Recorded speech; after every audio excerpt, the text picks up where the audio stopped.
Christos Anesti, Christ is risen. This is Father Jonathan. I hope you're doing well.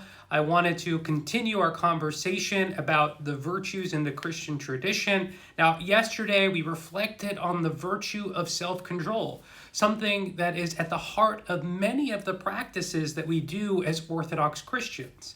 And as I noted, over the next week or so, we will continue our reflections on the fruit of the Spirit as a sampling of virtues of Christian life. And in doing so, I hope to show how we can see them as interconnected inasmuch as they help contribute to shaping or cultivating a way of life, a spiritual life. And today we're going to discuss gentleness. This is a virtue that we could all use a little more of, I think.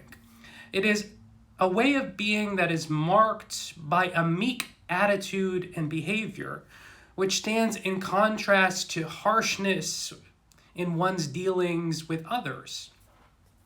Now, it's not being a pushover.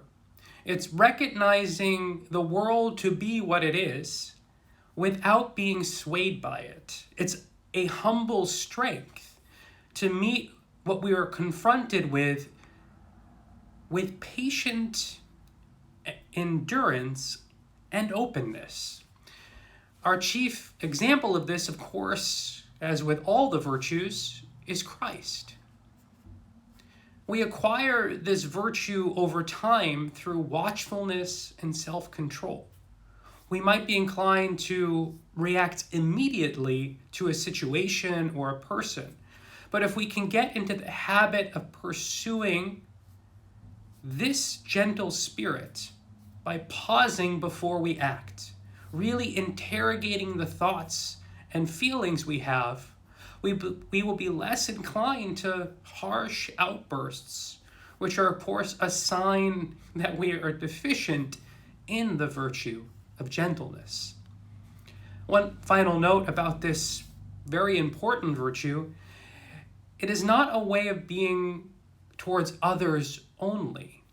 We must also be gentle with ourselves. This does not mean that we don't strive to be more authentically ourselves through choosing a better, more virtuous way of life. It also doesn't mean that we aren't critical of ourselves in a constructive way. It simply means we recognize that we live in a fallen world that wounds us.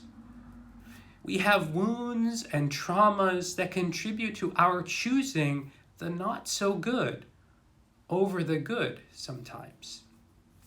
We do not become complacent in our falling short of well-being, but we can be gentle with ourselves, recognizing that we have the life we were given. And we can only do as much as we are capable of doing. So we're gentle with ourselves. We're firm. We're strict. We persevere. We make sure that we correct ourselves when we fall short. But we're gentle with ourselves in realizing that we will fall.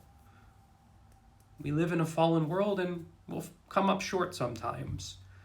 But we pick ourselves up and we strive for the good. We strive for the beautiful. And we strive for the loving. We strive for a life of virtue. We can do this through Christ who strengthens us. We can do this in imitation of Christ because, as I said, he is our example.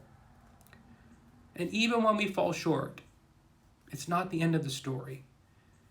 Our God is steadfast and faithful, which is something we'll talk about in tomorrow's video. God bless you. We're here for you. If you need anything, don't hesitate to reach out. We love you. Have a beautiful rest of your day. Christos Anesti, Christ is risen.